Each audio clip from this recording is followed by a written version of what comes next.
Salut tout le monde, j'espère que vous allez bien les amis. On est parti pour une nouvelle vidéo. Ce soir on se retrouve pour un petit débrief de la 8e journée de Liga. Avant la Ligue des Champions dans quelques jours et le déplacement du côté de Naples, les Merengues étaient en déplacement chez le leader de Liga, Gérone, qui recevait le Real.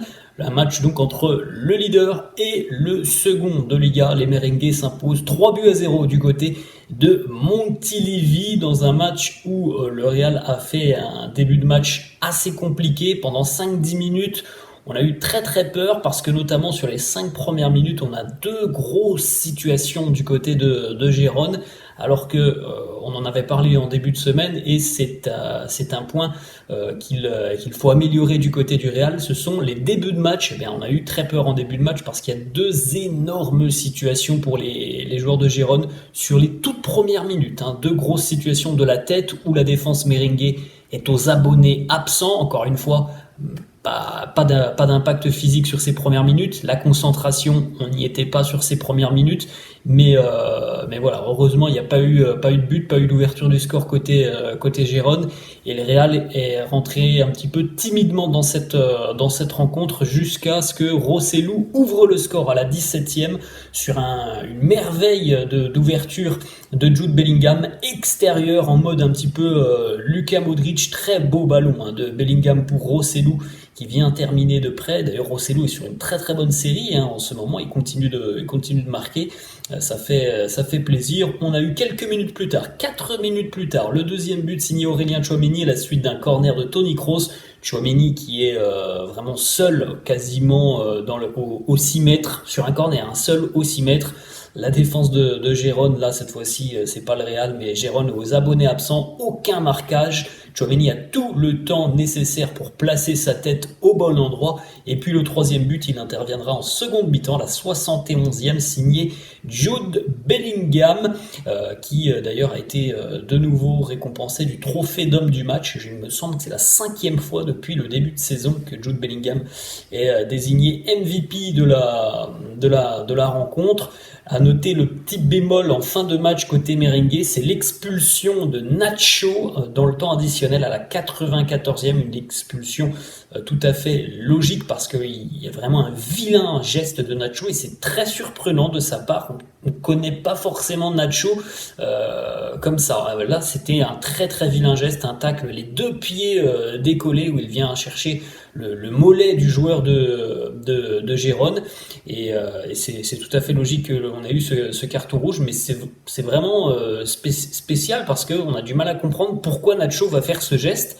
On joue la 93e, il y a 3-0 pour le Real et il vient donc réaliser un tacle assassin en plein milieu de terrain. C'est pas sur une situation chaude, c'est en plein milieu de terrain, un tacle assassin, les deux pieds décollés, donc évidemment carton rouge logique. Le Real a déjà pas mal de soucis dans le secteur défensif avec l'absence notamment de David Alaba, la longue blessure d'Eder Militao. Donc là, il va falloir se passer aussi de Nacho. Voilà, c'est un peu incompréhensible à l'heure actuelle. Il y aura peut-être des explications de Nacho. Il s'est peut-être passé quelque chose sur le terrain, mais là, comme ça, c'est quand même vraiment surprenant ce qui s'est passé avec Nacho en fin de rencontre. Il était capitaine aujourd'hui, Nacho, quelqu'un de très expérimenté qui vient faire un tacle comme ça à la 94e alors qu'il y a 3-0, qu'il n'y a plus rien à jouer. Bon, c'est un petit peu spécial. Un match où les merengues ce soir ont quand même été assez cliniques. Il n'y a pas une énorme domination du Real sur cette rencontre, mais il y a eu vraiment l'efficacité retrouvée devant le but. Il y a eu des situations qui ont quand même été bien négociées, je trouve, offensivement. Et puis défensivement, il y a ce clean sheet. Alors c'est vrai que Gérone n'a pas été hyper dangereux. Il y a quand même deux énormes situations sur les 3-4 premières minutes du match. Mais comme d'habitude, c'est parce que le Real n'est pas rentré dans sa rencontre. Mais sinon, voilà, au-delà de ça, cette équipe de Gérone a quand même eu beaucoup de difficultés à mettre en danger les merengues. Vous avez juste à côté de moi, les amis, évidemment, la timeline de la rencontre. Donc en vert, c'est les situations chaudes et la domination des Catalans de Gérone et en bleu celle du Real. Donc comme vous pouvez le constater, le Real a piqué à certains moments, là, comme on voit hein, le début de match en faveur des Catalans, puis ensuite le Real qui rentre un petit peu dans son match à partir de la 10e. Et puis quand tu mènes déjà 2-0 au bout de 20 minutes de jeu, c'est sûr que le match est un petit peu plus simple. Mais comme vous pouvez le constater sur la taille de ces histogrammes, ben, il n'y a pas forcément de pointe. C'est dire qu'il n'y a pas eu non plus énormément de situations au cours de cette rencontre qui a été quand même plutôt bien gérée par les Merengues, évidemment.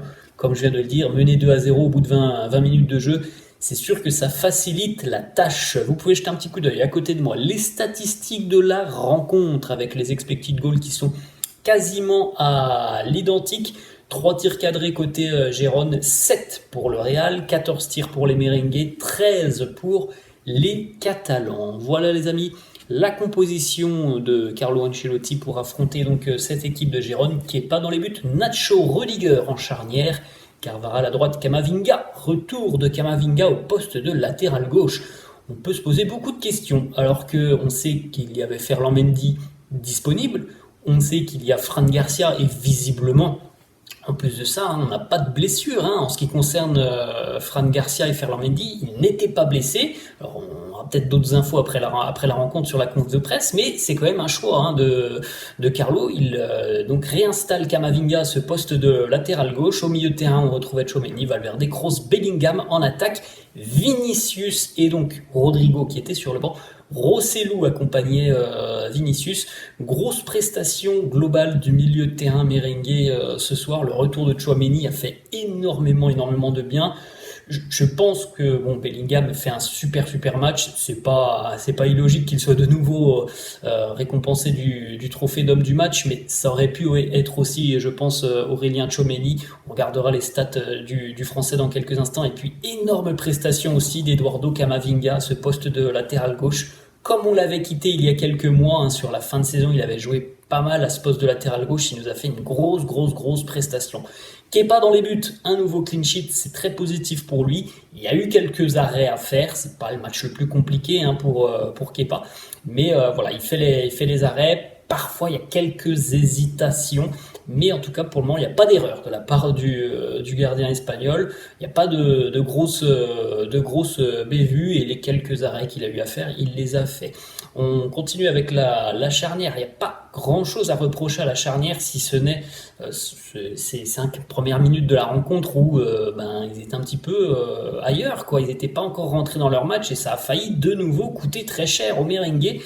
Sinon, évidemment, on peut reprocher à Nacho d'être capitaine ce soir et de nous faire un geste complètement débile en fin de rencontre. Rudiger a été assez impactant ce soir. Dani Carvajal était peut-être un petit peu moins bien dans sa projection offensive ce soir qu'à l'accoutumée depuis le début de saison. Un petit peu moins bien, mais ça reste un match assez plein pour Dani Carvajal. Comme on l'a dit, Camavinga a été, je trouve, très bon. Hein. Ce soir, il a gagné énormément de duels. On l'a vu très actif sur son côté, toujours disponible pour aider ses coéquipiers, pour apporter aussi un petit peu le surnombre sur son côté. Mais voilà, ça a été vraiment, je trouve, sur l'aspect défensif au niveau des duels gagnés par Camavinga, très impressionnant. Aurélien Tchouaméni, on l'a dit, on regarde d'ailleurs les stats de Tchouaméni sur cette rencontre, c'est donc un but, hein, puisqu'il a marqué le deuxième but sur corner, 92% de passes réussies, une passe clé, 8 sur 11 en ce qui concerne les duels gagnés, 4 tacles, 3 interceptions, 1 dégagement. C'est un match plein pour le Français dans la tâche défensive. Il a été très bien placé, notamment pour couper certaines lignes de passe, et puis très juste aussi dans ses ballons qu'il a pu donner et distribuer vers l'avant. Donc il y a vraiment un très bon match d'Aurélien Tchouaméni. Toni Kroos aussi, alors c'est lui qui délivre la passe décisive. Alors bon, c'est toujours un peu compliqué de dire qu'un corner c'est une passe décisive, mais en l'occurrence voilà, le corner de Kroos il finit sur la tête de Tchouaméni. Au-delà de ça, Toni Kroos a été très juste. Alors ça c'est évidemment quelque chose que l'on sait hein, de Toni Kroos.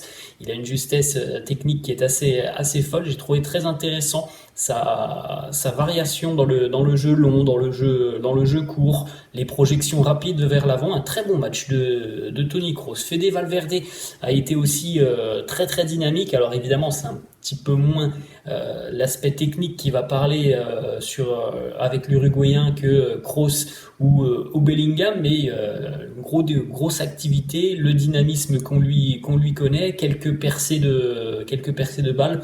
On aimerait peut-être le voir parfois prendre sa chance encore un peu plus, notamment de l'extérieur de la surface de réparation. Bellingham a été buteur, il a été aussi à l'instigation de l'ouverture du score. Hein. Si vous n'avez pas vu le résumé du match, n'hésitez pas, il va être posté, je pense, par Beansport.